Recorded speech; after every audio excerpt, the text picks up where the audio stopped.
मित्रों नमस्कार।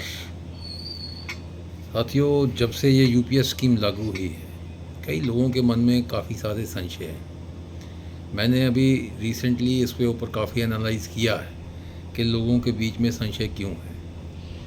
तो एक जो लबो लबा निकल के ये आया है उसमें कि सरकार ने जो एनपीएस है उस पर रिफ़ॉर्म किया है और रिफ़ॉर्म करके हमें डियरनेस रिलीफ एक उसमें ऐड ऑन और कर दिया है।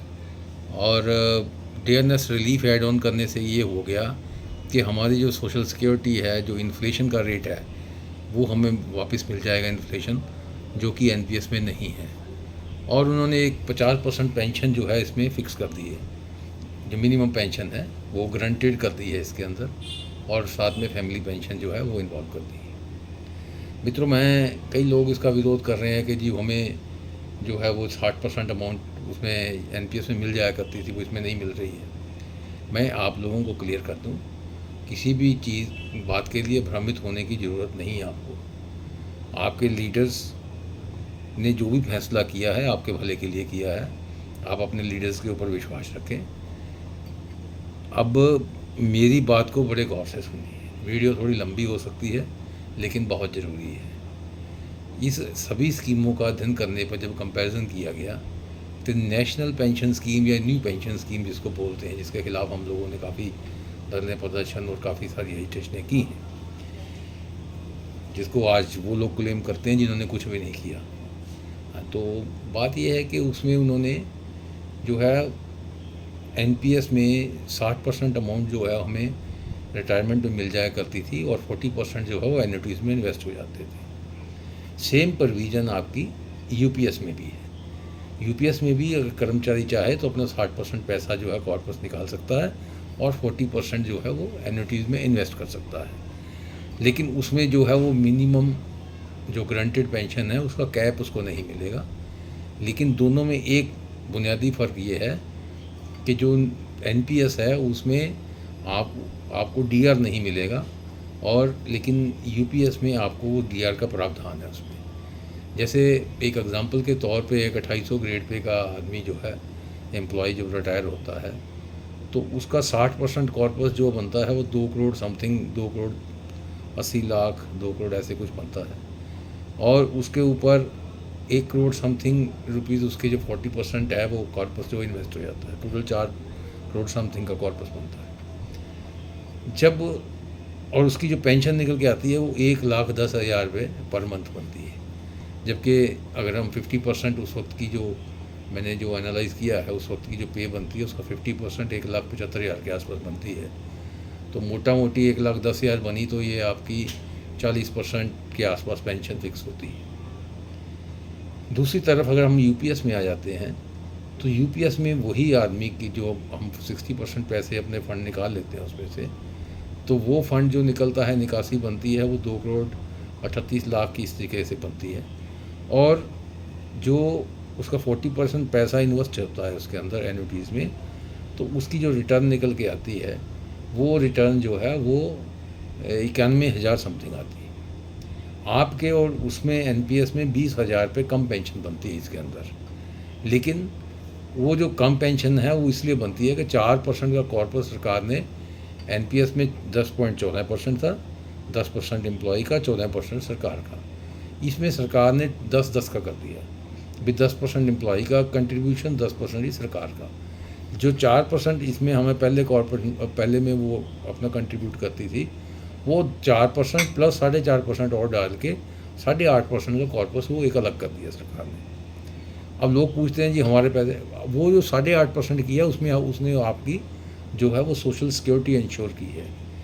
50% की कोई दिक्कत नहीं है। सारी पेंशनों में मैंने देख लिया, एनपीएस में ज़रूर है कि 50% कॉर्पस मतलब 50% पे नहीं बनती है, पेंशन नहीं बनती है।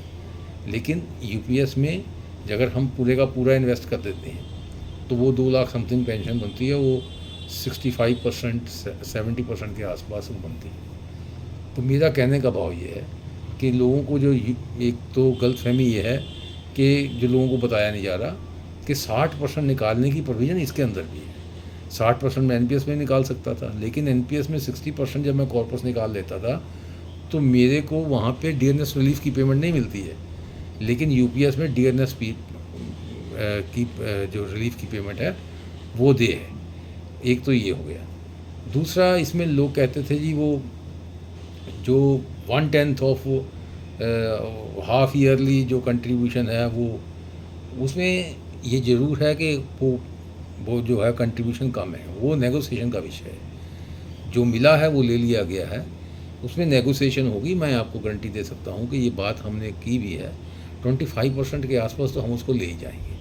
अगर हम 10% से भी अगर उसको करते हैं तो वो आपकी जो बेसिक पेंशन निकल के आती है, वो जो बेसिक अमाउंट निकल के आती है एक कंसोलिडेटेड, वो 22 लाख के आसपास है 250 ग्रेड पे के एम्प्लॉय की। लेकिन अगर हम इसको अगर हम लोग 25% करवा लेते हैं किसी तरीके से, मतलब 1/10 की जगह 1/4 हो जाता है, तो यही अमाउंट 56 लाख के आसपास बन जाती है, जो एक हैफ्टी अमाउंट है।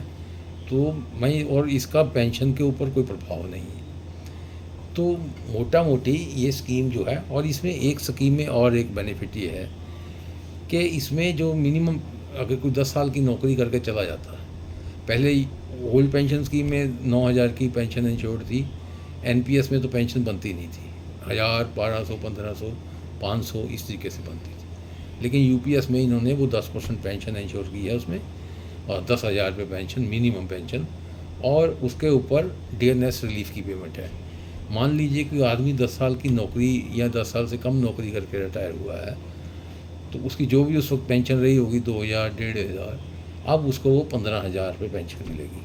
10,000 जो है minimum pension plus DNS relief दे रहा हूँ, जो आज की डेट में 50% के आसपास है, 53% हो जाएगा, तो ये उसकी 15,000 पेंशन मिलेगी। और ये स्कीम होगी 1/1/2004 से लागू। और अगर मान लीजिए कोई आदमी 1/1/2004 को अपॉइंट हुआ है और उसको वो रिटायर हो गया जाके 2014 में 10 साल की नौकरी करने के बाद, तो 14 को वो बेसिकली रिटायर हुआ। 14 को उसको जितनी भी पेंशन 1,000, 1,500, 2,000 मिल रही थी, उसकी जगह उसको अब 14 में मिलेगी 10,000 मिनिमम, और जो भी 14 में उस वक्त डीए की जो रेट होगा वो उस पर लगा के उसका फिर सारा एरिया जो है अप्रैल 25 तक का सारा एरियर विद जो पीपीएफ का इंटरेस्ट रेट है 8.1 है, कोई बता रहा है कुछ ऐसा ही है कुछ आजकल, तो वो जो पीपीएफ का रेट ऑफ इंटरेस्ट है उसके इंटरेस्ट के साथ उसको एरियर में मिलेगा सारा। ये हमने डिसाइड करवाया है, हमने कोई गलत चीज़ डिसाइड नहीं कराई है मित्रों।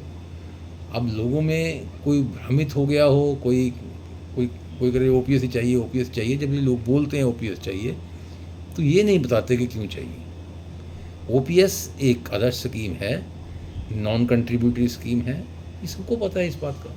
जब सरकार ने नॉन कंट्रीब्यूटरी स्कीम को ही ख़त्म कर दिया हुआ है तो अब तो हम नॉन कंट्रीब्यूशन की तो बात नहीं करते। लेकिन जब हम लोगों ने जंतर मंतर पे और 4 दिन का जो भूख हड़ताल की, उसके बाद हमने नोटिस थमाया इनको। जब पहले तो हम लोग जाते थे तो मीटिंग में कोई चर्चा होती नहीं थी। हमने कहा कि ये जो एनपीएस स्कीम है इसमें सुधार हो ही नहीं सकता, तो इसलिए इस पे ये सुधार के लिए आपने कमेटी का गठन हुआ है आपकी, तो इस पे तो कोई चर्चा की नहीं जा सकती। तो हम लोग उठ के भी आए 2-4 बार वहाँ से।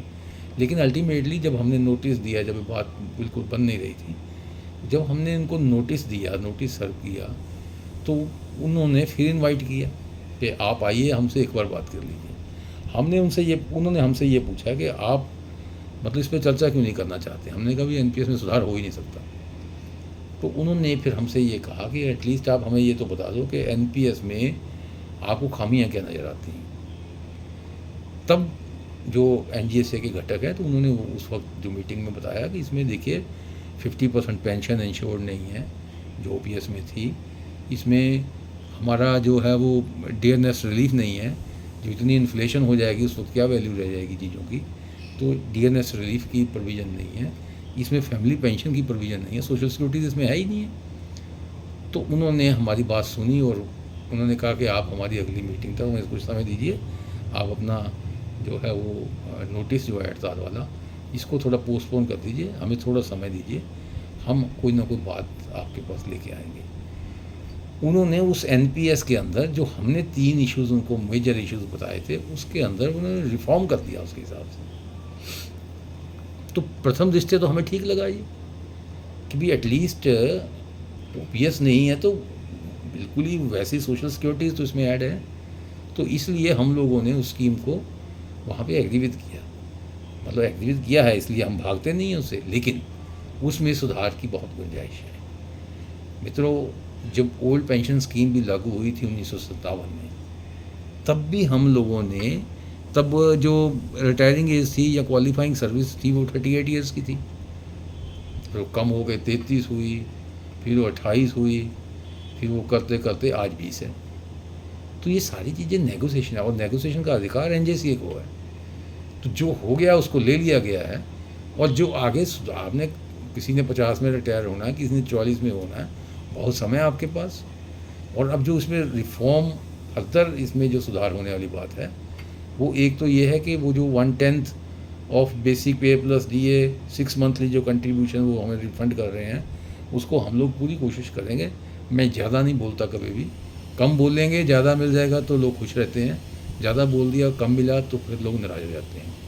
एटलीस्ट 25% जो है 1/10 की जगह 1/4 करवाएंगे उसको, और 1/4 करवाने के बाद जो है वो उसकी एक हेफ्टी अमाउंट बढ़िया बन जाती है, और उसका पेंशन के ऊपर कोई प्रभाव नहीं है। नंबर 1। नंबर 2, इसमें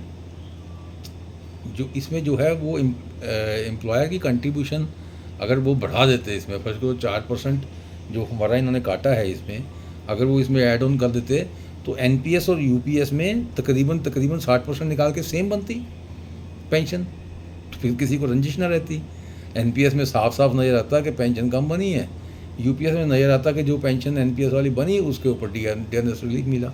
तो हम ये भी चाहेंगे कि उसमें सरकार की कंट्रीब्यूशन जो है, जो 4% उन्होंने माइनस करके वो उधर 4.5 में ऐड करके 8.5% किया है, अगर वो इसमें 4% अपना और कंट्रीब्यूशन एम्प्लॉय की में बढ़ा दें तो वो ज़्यादा यूज़फुल हो जाएगा, एम्प्लॉयज़ के लिए कॉर्पस ज़्यादा बढ़िया इकट्ठा हो जाएगा। लेकिन इसमें जो एक सुधार और करने की ज़रूरत है, क्वालिफाइंग सर्विस जो है वो 20 साल करवाएंगे। ये हमारा आप लोगों से वादा है। आप लोग, मतलब कि आप लोग ये देखिए कि ये नेगोशिएशंस की बात है। जो लोग स्टेट गवर्नमेंट के हैं उनके पास नेगोशिएशन का कोई तंत्र नहीं है। जो सेंट्रल गवर्नमेंट एम्प्लॉयज़ हैं उनके पास नेगोशिएशन का तंत्र है, उसके ऊपर डिटेल डिस्कशंस होती रहती हैं।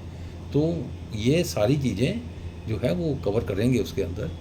आप लोगों को जैसे एक वो वीपी वॉलंटरी रिटायरमेंट को लेके शोर मचाती है लोगों ने, कितने परसेंट लोग रिटायर होते हैं? 0.01% भी नहीं होते होंगे जो वीआरएस लेते हैं रेलवे में।